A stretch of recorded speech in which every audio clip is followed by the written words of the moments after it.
guys, and welcome back to my channel. Harley here. So what I have for you guys today is from Fox News. Patel, this is a national security crisis of epic proportions. So let's go ahead and jump right into the video. I have lots of thoughts about Patel. I was really excited about him and Dan Bongino, but I'm kind of like a little on the fence at this point, but we'll see how this goes.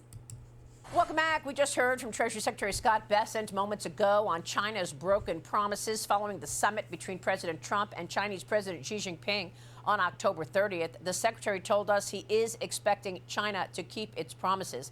Now, China claims it will aggressively crack down on the chemicals that are used to produce fentanyl, which is the current leading cause of death for Americans ages 18 to 45. Joining me now, just back from his trip to Beijing, is the director of the FBI, Kash Patel. Director, thanks very much for being here. You went to China for 1 or 2 days. Tell us what you accomplished. Hey, Maria, it's great to be with you. And look, we set this in motion, under President Trump's leadership and strong leadership in engaging in President Xi Jinping on the fentanyl crisis. Let's just put this in perspective. The prior administration, the Biden administration, allowed hundreds and hundreds of thousands of Americans to be killed by opioids alone. That is a national security crisis of epic proportions that was left unaddressed. President Trump comes in, engages his counterpart, President Xi Jinping, and says, we got to address this. Puts Attorney General Pam Bondi in the DOJ in motion, sets up engagements over the last 8 to 9 months, and designates the FBI director to go there and make sure this deal is solidified. And that is the reason that I, as the first director in 10 years, landed in Beijing, China. This opioid crisis is going to be turned off. Americans are no longer going to lose their life to manufactured synthesis opioids like fentanyl. Well, I mean, look, you knew the China threat very early on, way before you were the director of the FBI. Where else is China interfering? What do we need to understand best about our #1 adversary? Well, look, we could talk about the espionage and other activities, but we have taken a huge step here. No one has bothered to engage China. The Biden administration didn't even do it. And fentanyl, for those, it's not like... Yeah, I don't know if you remember... but that whole incident where they're like, they didn't want to speak bad about China, about anything they did, you know, and I think it was that whole debacle with Disney and, you know, the whole Uyghur thing, you know, and I feel bad for the Uyghurs. Like, I think those people deserve justice, you know, like, nobody really wants to talk about their genocide, which is so horrible. But I think China literally wants to be the superpower. And I should do a video, which I will, you know, now that I think about it. And you guys let me know in the comment, you know, give me a 1 if you want me to do this video. Give me a 2 if you say no. In regards to doing one about, what's that guy's name? Nostradamus, there you go. Because I believe there was a quatrain that he was talking about that has to do with that, with the rise of China becoming the next superpower. So that would be interesting to see if that one comes to fruition. I'm like one of those people that kind of sort of believes in certain things because some stuff is way too coincidental, you know, for my take.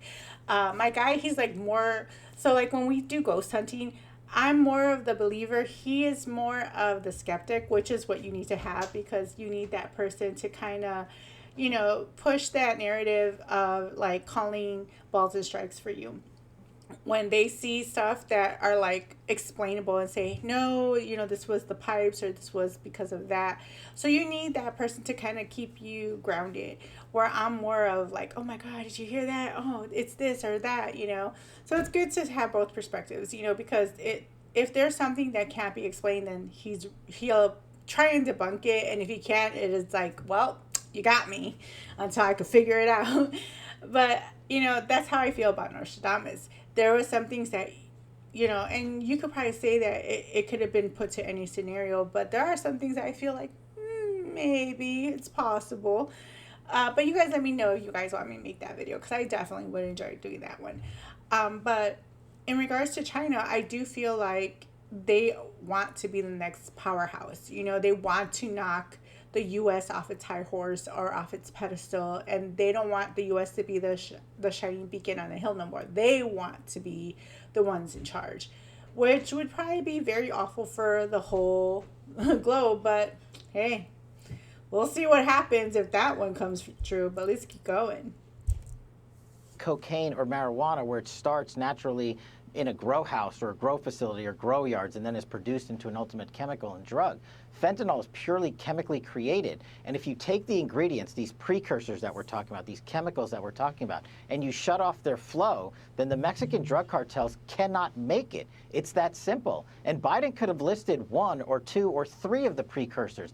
0. Trump got it done, listing all 13 precursors and restricting all 7 chemicals, essentially shutting off the pipeline that allows the Mexican drug traffickers to create fentanyl. And we went there and we got the agreement solidified, and it's already in place. And we're going to see immediate results and immediate American lives saved by the hundreds of thousands, thanks to President Trump's brilliant leadership and Attorney General Bondi's care and commitment to this issue. So you believe that the Chinese will keep their commitment here, and you think we will see an immediate impact then? I do. We've already seen an immediate impact. And look, Maria, I don't think anyone has covered China better than you have. And I understand the skepticism. But I do also believe in President Trump's leadership to say, look, we have to engage with them and come to agreements where we can with them, especially if it saves American lives. Why wouldn't we? We're not going to get to 100% on 100%. But if we can save tens of thousands of American lives, then it was worth it. And I think we're already seeing those results. And at least on the fentanyl front, they have committed to this. They've kept their word on this. And we are saving American lives because of this once-in-a-lifetime historic engagement by President Trump with the Chinese. Very, very important meeting that you had. Thank you. We'll be watching that. I want to move on to a few other issues before you go. And of course, we always talk about the last 10 years of conspiracy against President Trump. And it started with the Russia collusion, on to the indictments and the impeachments. And of course, January 6th. Do you have any news for us on January 6th in your investigation? I think you'll see something on that front very soon. As you know, we can't reveal our ongoing investigations. And as it goes for things like Russiagate, Maria, again, maybe no one better than you has covered it. And look, I lived it. I was weaponized as a victim against a weaponization, politicization of law enforcement, including at the FBI, by former senior leadership there. And I was the one that ran and uncovered the Russiagate hoax and conspiracy back on my House Intel days. I can't talk about ongoing investigations, but I think you've seen reporting in the media and reflections as to what's going on. We will not allow anyone who participated in the Russiagate conspiracy or those who improperly and illegally, in my opinion, spied on me, members of Congress, and even members of the media for a political end state to be left unturned. These are investigations that are of important consequence to the American public. Deputy Director Bongino and I have lived through it with you and everyone else. And we don't ask you to trust us, but look at the work we've put in under President Trump's leadership. We are going after every single person, from drug traffickers to those who create precursors to those, most importantly, who weaponize our system of law enforcement. You've already seen indictments of people like former Director James Comey and others, and we're not done. Well, by the way, Comey is asking for all of the charges to be dropped right now, as you know. So the audience wants to know if we're ever going to see accountability, Director. And I know that there's a limited amount. I think that's the one thing everybody that voted for Trump for. We wanted to see people in handcuffs. We wanted to see accountability. We wanted all these people that are getting away with all these crimes to finally be held to that standard that we're all beholden to. How is that like fair that I have to go to court for stuff and I have to be held accountable for stuff when if I ever did anything, and it's unfair that you have these politicians, these celebrities, all these people that just get slaps on the wrist, or they don't even get indicted or charged. Like, where's the accountability here? And I think the American people are so sick and tired of that, of this two-tier justice. We want to see it. We want to see the perp walk. We want to see the photos. We want to see the handcuffs. We want to see these people be charged for the crimes that they committed to show that justice works. Because this is getting ridiculous. Also, on that note, we want Republicans to grow a damn spine. Because I am so sick and tired of these people just turning the other cheek. We need to nuke the filibuster, throw everything in that Trump is trying to do. My thought, re-add the filibuster, and there you go. And then it'd be a happy day for everyone. let's keep going. You can say about this with regard to what happens next? There was a criminal referral for John Brennan. Do you believe we will see accountability?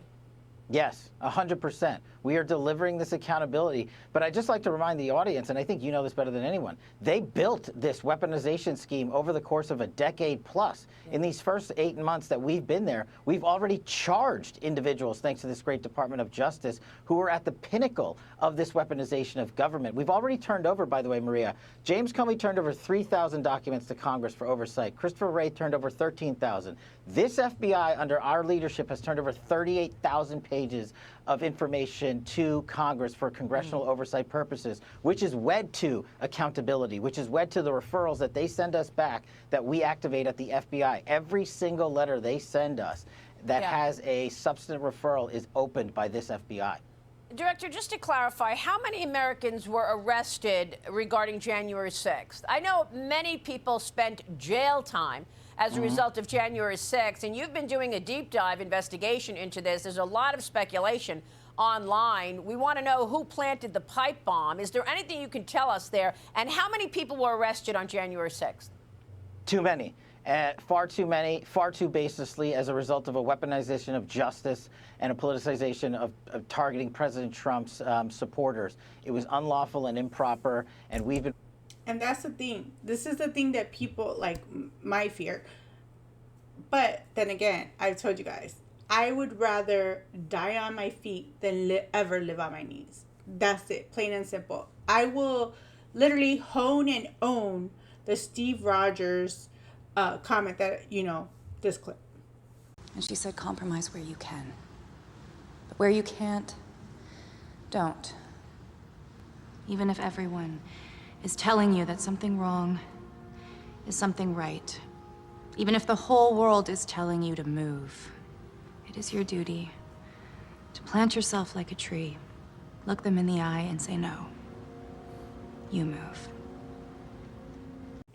And I will stick to that because I will literally not let anybody push me or tell me that I can't speak my truth and what I believe, my opinions, because this is my right as an American, my First Amendment right. You don't have to like what I have to say, and I personally don't care if you do, but I have the right to say it, just like each and every one of you guys have a right to say what you want to say and believe what you want to believe in.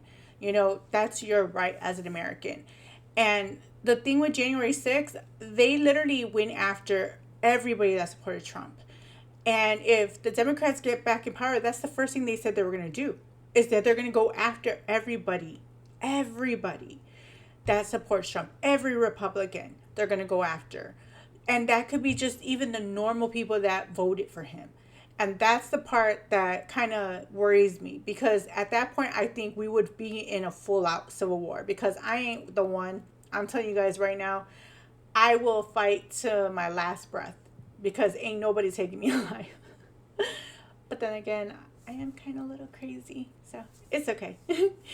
But the people on January 6th, those people didn't get due process. Where was the left screaming about due process for them? They were calling to lock them up and throw away the key. These people didn't have that. Some of the people that were charged took years before they saw anything.